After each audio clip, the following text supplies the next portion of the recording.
Ural Mountains, Soviet Union, February 1959. The tent was found on a slope called Dead Mountain. That's not a translation error. That's not dramatic license. The indigenous Mansai people of that region had named that mountain Kholat Syakhl centuries before anyone from the outside world ever set foot on it. Dead Mountain. As if the land itself had been trying to warn someone. Inside the tent, backpacks, boots, food, equipment. Everything the 9 hikers would need to survive a Soviet winter at minus 40 degrees Celsius. All of it left behind. The tent had been cut open from the inside with a knife, and outside, leading away from the tent down the slope toward the tree line, 9 sets of footprints. Walking. Not running. Walking calmly into the dark, without boots, without coats, in temperatures that would kill an unprotected person within minutes. 9 people walked away from that tent. Not one of them ever walked back. Who were they? January 23, 1959, Sverdlovsk, Soviet Russia. 10 students and graduates from the Ural Polytechnic Institute board a train headed for the northern Urals. They are young, most in their early 20s, but they are not amateurs. Every member of this group holds advanced certifications in winter hiking and skiing. Their leader, Igor Dyatlov, is 23 years old and already a veteran of dozens of difficult mountain expeditions. This trip is classified as a Category 3 difficulty route, the highest level recognized by Soviet sports authorities. They plan to ski approximately 300 kilometers through the northern Ural wilderness in February, the harshest possible month, and summit a peak called Otorten, then return. The group is 9 people once they set out from the last settlement. 7 men, 2 women. Igor Dyatlov, 23, the expedition leader. Zinaida Kolmogorova, 22, one of the 2 women described as the social heart of the group, always smiling in photos. Lyudmila Dubinina, 20, a passionate hiker who had survived being accidentally shot on a previous expedition. Rustem Slobodin, 23, Yuri Doroshenko, 21, Yuri Krivonishenko, 23, Alexander Kolovatov, 24, Nikolai Thibaut Brignol, 23, and Semyon Zolotaryov, 37, the oldest, a war veteran and professional hiking instructor joining the group to earn his master's certification. 1/10th member, Yuri Yudin, turned back on day 4. A flare-up of sciatica forced him to return to civilization. He was devastated to leave his friends. He never stopped wishing he had stayed. Yuri Yudin was the only one of the 10 who died in a bed. He passed away in 2013 at age 75. He spent the remaining 54 years of his life never fully understanding what had happened to the 9 friends he left behind on that mountain.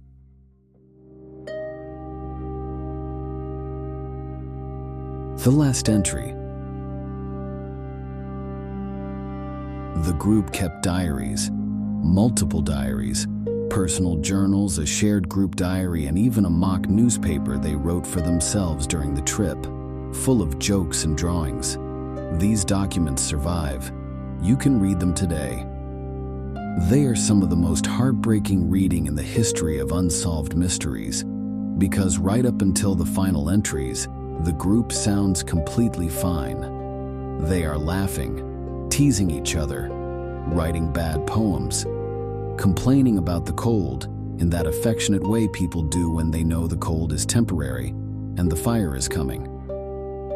The last confirmed diary entry is from February 1st, 1959. The group has made slower progress than expected due to a snowstorm. They are tired. They decide to camp on the slope of Kholat Syakhl rather than descend to the tree line because it is late and moving the equipment would take too long. It is not the ideal campsite. Any experienced hiker would prefer the shelter of the trees below. But the decision seems reasonable under the circumstances. They dig a platform into the slope, pitch the tent, get inside, share a meal, write their last entries. By the morning of February 2nd, 1959, all 9 of them will have left the tent, and none will survive the night.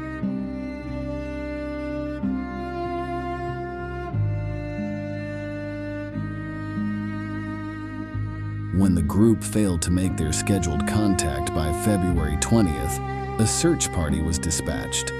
They reached the campsite on February 26th. What they found did not make sense. Not to the trained rescue workers, not to the Soviet investigators who arrived after them, not to scientists and researchers who have spent decades studying the evidence, and not to you, once I describe it in full. The tent was partially buried in snow. The inside panel had been sliced open with a knife, cut from the interior outward, in multiple places. Deliberate cuts. Someone inside had wanted out urgently enough to slash through the wall rather than use the entrance. All the boots were inside. All the coats, the food, the equipment, everything. The footprints in the snow led away from the tent, down the slope toward a cedar tree at the edge of the tree line, 1.5 kilometers below. 9 sets of footprints, all walking at a normal pace. No signs of panic in the stride patterns, just 9 people in socks or bare feet, walking calmly into minus 40-degree darkness. The first 5 bodies were found within weeks. Dyatlov, Kolmogorova, and Slobodin were found on the slope between the tent and the cedar, as if they had died trying to return uphill to the tent. All 3 showed signs of hypothermia. All 3 died outside in the snow. Near the cedar tree, 2 more bodies, Doroshenko and Krivonashenko. They had built a fire at the base of the tree. Branches had been broken off the cedar up to a height of 5 meters.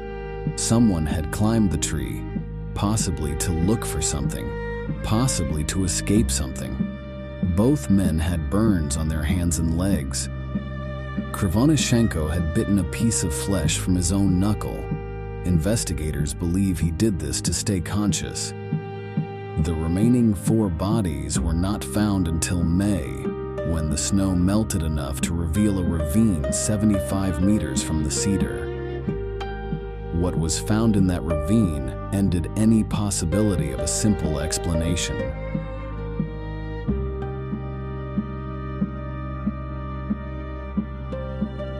Three injuries that changed everything. Lyudmila Dubinina, the young woman who had once skied 50 miles to a hospital after being shot, was found in the ravine, facing into a small stream, kneeling as if she had died in a position of prayer. She had no eyes. They were gone. She had no tongue. It had been removed, or was absent, with no explanation the autopsy could provide. Her injuries did not end there. 3 of her ribs on the left side were fractured, 2 more on the right side. The force required to cause those fractures, the medical examiner noted, was comparable to a car crash. There were no external wounds on her skin corresponding to those internal fractures. No bruising, no cuts. Just bones, shattered from the inside. Semyon Zolotaryov, a 37-year-old war veteran, was found nearby. 5 fractured ribs. Eyes also missing. A camera strap still around his neck. No camera. Nikolai Thibault Brignol had massive skull trauma. A fracture so severe it could not, the examiner wrote, have been caused by a fall onto snow. Alexander Kolovatov showed signs of severe neck trauma. The official medical report noted that the force required to cause the injuries found to the 4 ravine victims was, quote, enormous. And yet, no external wounds, no traces of impact on the skin. Some of their clothing, when tested, showed levels of radioactive contamination. Witnesses in the region, other hikers, local Mansi people, meteorological observers, reported seeing glowing orange spheres moving across the sky in the area on the night of February 1st to 2nd, 1959. The Soviet investigation closed in May 1959 with a ruling that the group had died due to, and I am quoting the official document directly, a compelling natural force. No elaboration, no explanation of the injuries, no theory that accounted for all the evidence. Just a compelling natural force. Case closed. The files were sealed.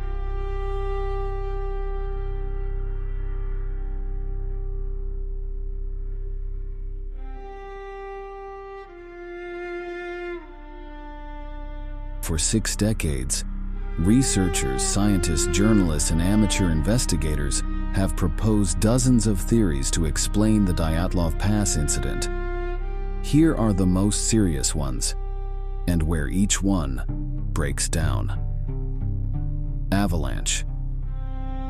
The official theory, revived by a 2019 Russian reinvestigation and supported by a 2021 Swiss scientific study published in Nature, suggests a rare slab avalanche could have struck the tent, caused the internal injuries through snow compression, and forced the group to flee.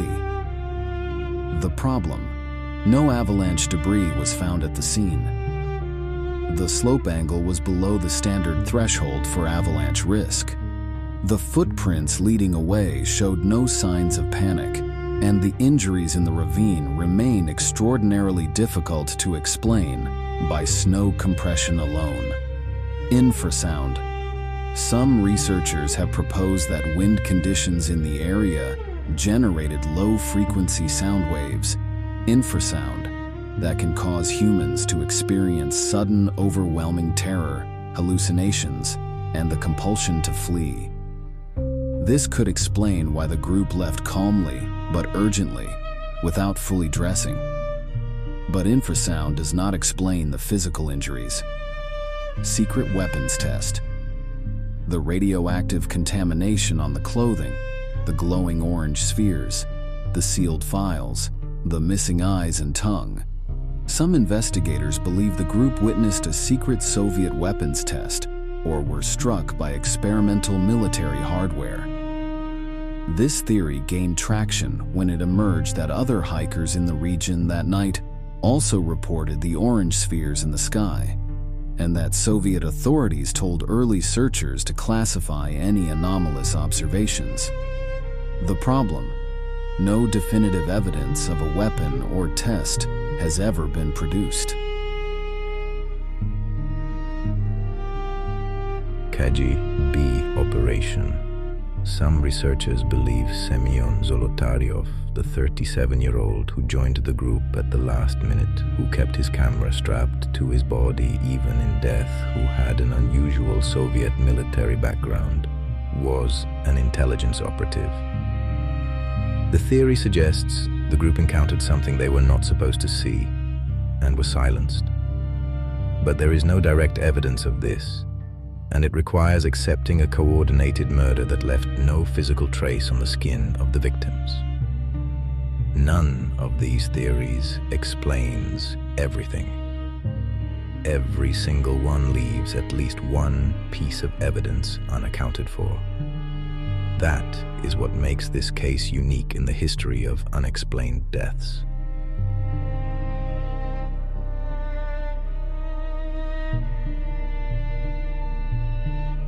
The one survivor who lived with the question.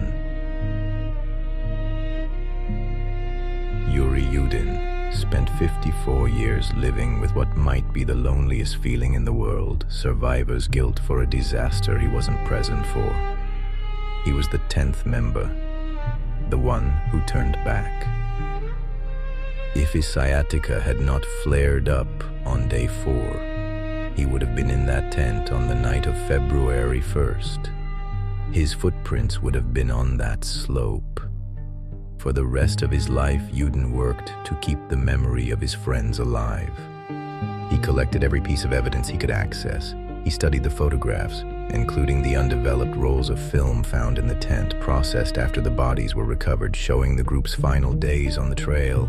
In the last photograph taken by the group before the cameras were put away for the night, there is an image that has never been fully explained.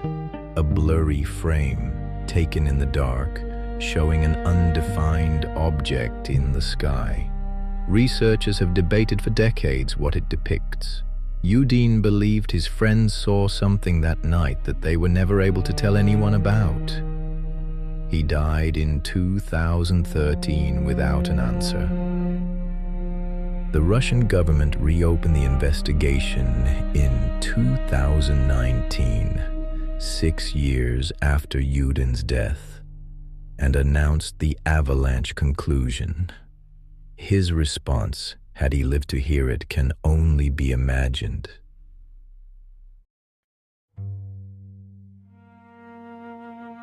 What Dead Mountain keeps here is what we know for certain about the Dyatlov Pass incident. 9 experienced, capable, disciplined people were in a tent on a mountain on the night of February 1st, 1959. Something happened.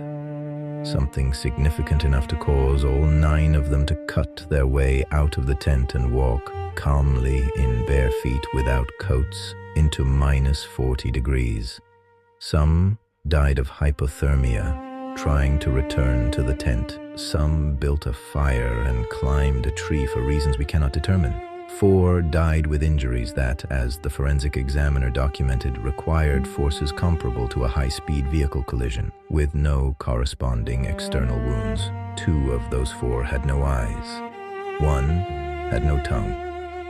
The Soviet government called it a compelling natural force and sealed the files. The Russian government reopened it 60 years later and called it an avalanche. The families of the 9 who died have never accepted either answer. And the mountain, Kolachakal, Dead Mountain, has not offered any clarification of its own. There are places in the world that seem to hold their secrets the way ice holds objects dropped into it. Perfectly. Indefinitely. Visible, but unreachable. The Dyatlov Pass is one of those places. What do you believe happened on that mountain? Leave your theory in the comments and read what others are saying. Some of the most compelling analysis of this case has come from people who were simply paying attention to details the official investigators ignored. Subscribe to Echoes of Reality, because some truths are buried under 60 years of snow and they're still waiting to be found.